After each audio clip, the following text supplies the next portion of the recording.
memiliki etika yang terpuji. Hamid itu punya dua akar. Semua dua ini asalnya dari kata alhamdu. Ya, kita orang Islam kalau baca Al-Fatihah, ayat keduanya, Alhamdulillahi Rabbil Alamin. Apa itu hamdun? Hamidah itu bukan hanya pujian. Asalnya sifat dan sikap yang baik, dari kebaikan itu secara etik dan moral melahirkan pujian.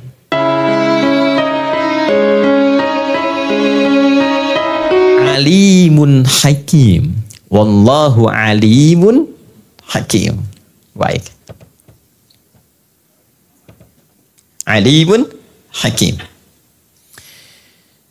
Alim dari kata ilmu. Akumulasi semua pengetahuan itu. Saya ulang. Akumulasi semua pengetahuan yang didapatkan. Kalau dia mempelajari sesuatu dengan dalam, ya, teliti, baik, maka pemiliknya disebut dengan alimun. Bentuk superlatifnya disebut dengan alimun. Seperti ini.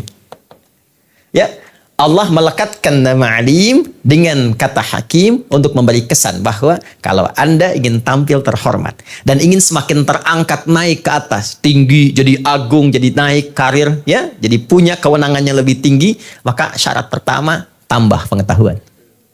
Tuh. Ya. Lengkapi dengan ilmu, knowledge. Ya. Karena itu tidak salah. Silahkan tambah, studi banding, ya, saya dengar kemarin ke Australia, Pak Dirjen dia, berbagai tempat dan sebagainya, semakin tinggi, semakin terakumulasi pengetahuan, semakin terangkat derajat. Ya.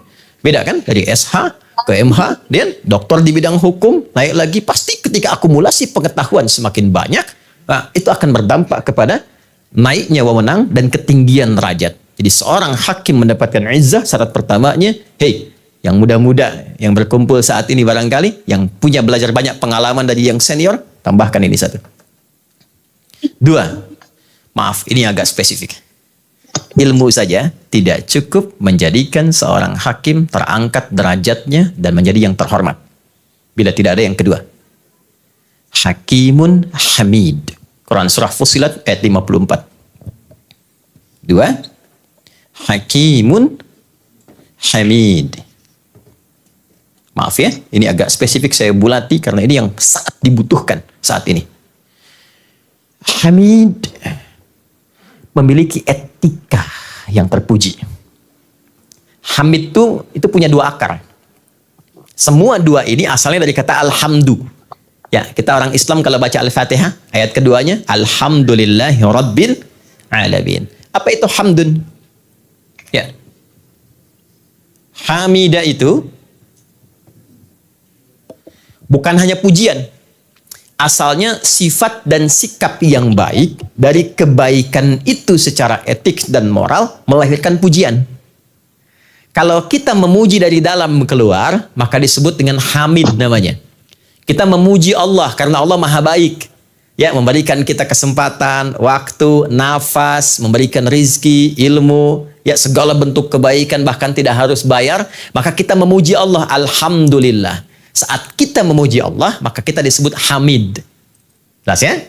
Bentuk superlatifnya disebut dengan Ahmad. Kalau memujinya banyak, misalnya sholatnya rajin, ya, dari sholat fardu tambah jadi tahajud, tambah sholat sunnah duha, tambah baca Quran dalam rangka memuji dan berterima kasih kepada Allah, maka dirubah namanya dari Hamid menjadi Ahmad. Ini satu nama yang diviralkan Nabi Isa, Yesus, Mesias, ketika mengabarkan akan ada Nabi terakhir setelah saya. Disebutkan sifatnya Ahmad. Itu ada di Quran surah ke-61 ayat 6. Ya, jadi Nabi Isa itu punya kemiripan dengan Nabi Muhammad. Sama-sama punya nilai kasih yang tinggi. Makanya ajarannya beliau dikenal dengan ajaran kasih.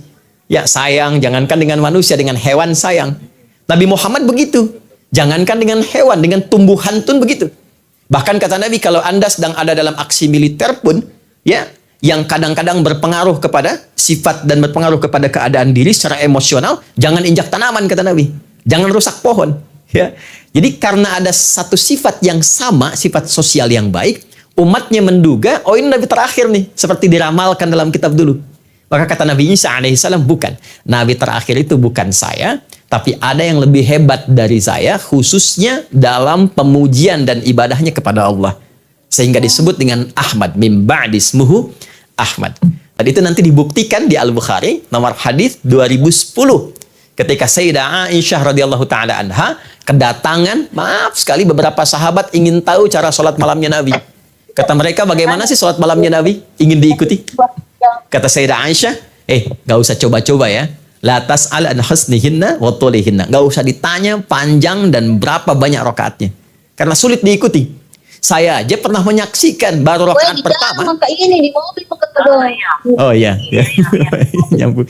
Jadi baru rakaat pertama, kata Sayyidah Aisyah, saya salam, itu kakinya sudah bengkak. Ya, kakinya sudah bengkak. Sampai beliau bertanya, kenapa yang Nabi mesti begini? Kan Anda ini dijaga dari salah, dijamin surga. Kata Nabi, afala akunu abdan syakura? Apa nggak boleh aku mensyukuri itu semua? Penasaran sahabat-sahabat ini, besoknya diikutin. Sholat di belakang Nabi. Abdullah bin Mas'ud, Ubay bin Ka'ab, dan sahabat lainnya. Ternyata Pak Ibu, rakaat pertamanya 100 ayat surah Al-Baqarah. Dikira akan ruku. Diselesaikan Al-Baqarah sampai 286 ayat. Dikira akan ruku, nyambung Ali Imran 200 ayat. Dikira akan ruku, nyambung An-Nisa 176 ayat. Baru setelah selesai An-Nisa, 5 juz 4 halaman, barulah beliau ruku. Ternyata satu rakaatnya 5 juz 4 halaman. Besoknya sahabat ini nggak ikutan lagi. Nabi ya, dijamin surga, tapi masih banyak memuji Allah. Satu rakaatnya kaki bengkak. Nah, kita kan belum jelas surganya, satu rakaat mata bengkak ya. Ini Ahmad. Nah ini Ahmad. Nah kalau kita mendapat pujian dari luar karena sifat baik secara sosial, jujur, sabar, kerja keras, toleran, suka membantu, satu sifatnya disebut dengan Mahmud. Ada hakim yang jujur, disogok dia tolak, kan? Itu Mahmud namanya. Sifatnya, perempuannya Mahmudah. Ya, jadi gampang kalau dari laki-laki jadi perempuan tambah tak di ujungnya. Muslim laki-laki perempuan, mukmin laki-laki perempuan, soim laki-laki perempuan. Ya kan? Ya kan? Jadi kenapa? Jadi ada Mahmud, ada Mahmudah. Ya? Nah, akumulasi semua itu disebutnya Muhammad. Muhammad 4 kali disebutkan dalam Al-Quran. Quran surah 3 ayat 144, Quran surah 33 ayat 40, Quran surah 47 ayat 2, Quran surah 48 ayat 29. Jadi disebut dengan Muhammad ini akumulasi yang kedua, sifat baiknya secara sosial tinggi. Maaf, penolong, ya, jujur, kerja keras, attitude-nya bagus. Dan yang paling luar biasa, maaf sekali, bukan hanya pada orang Islam. Dan non-Muslim itu baik sekali. Dan itu bukan hanya pada pribadi, sampai menghimbau semua sahabatnya. Pernah Bapak Ibu dengar ini? Jika ada Anda yang masak makanan dan baunya sampai ke tetangga, maka bagilah makanan itu sekalipun hanya kuahnya. Kan? Ya, tapi tolong jangan baca terjemahan ya. Belajar ilmu hadisnya. Jangan sampai ibu masak opor ayam, kuahnya dibagi tetangga, Anda makan opornya. Gitu ya. Bukan. Ya, ini prediksi Nabi yang sangat bagus. Anda kalaupun masak kuah, ya bagi untuk dijelaskan bahwa yang dimasak kuah. Tapi sekarang hadis itu ditangkap oleh orang kini ternyata banyak bumbu masak. Ya sekarang kan ada bumbu opor ya, bumbu rendang. Ibu masaknya opor tempe, tapi kan bumbunya opor ayam gitu kan, supaya tetangga nggak salah paham. Bagi ya untuk menjelaskan bahwa yang dimasak opor tempe bukan ayam. Pertanyaan pokoknya adalah, apakah Nabi pernah mengatakan kalau tetangga Anda Muslim saja? Tidak, tidak. Ya semua. Jadi zaman Nabi itu, yang non-Muslim itu kebagian. Apa inspirasi terbesarnya dari situ? Sifat itu yang kita bawa, kita terapkan dalam kehidupan. Anda punya teman di gedung ini atau di kantor yang berbeda, tidak hanya Muslim. Ada yang non-Muslim, laki-laki, perempuan. Anda ada rezeki tambahan aja, makan sama-sama. Ya, Anda ada kelebihan sesuatu, bagikan sebagai hadiah. Sakit, tengok. Ketika dikatakan, kenapa Anda baik sekali? Bukan baik itu, tapi Nabi mengajarkan saya. Jangan sampai terjadi ibu masak makanan atau Anda dapat promosi traktir teman yang non-Muslim gak diajak. Ya, kok saya nggak diajak? Sayang sih kamu kafir. Nggak boleh tuh. Nggak boleh. Ya, itulah inspirasi yang hebat. Nah, akumulasi semua itu yang disebut dengan Hakimun Hamid. Jadi kalau mau terangkat sebagai hakim yang terhormat, punya kedudukan yang tinggi, sekaligus mendapatkan penghormatan yang luas, Maka satu, dekati Tuhan. Karena Anda wakil Tuhan. Bagi yang muslim, tingkatkan sholatnya. Semakin tinggi jabatan, bukan semakin jauh, semakin mendekat kepada Allah.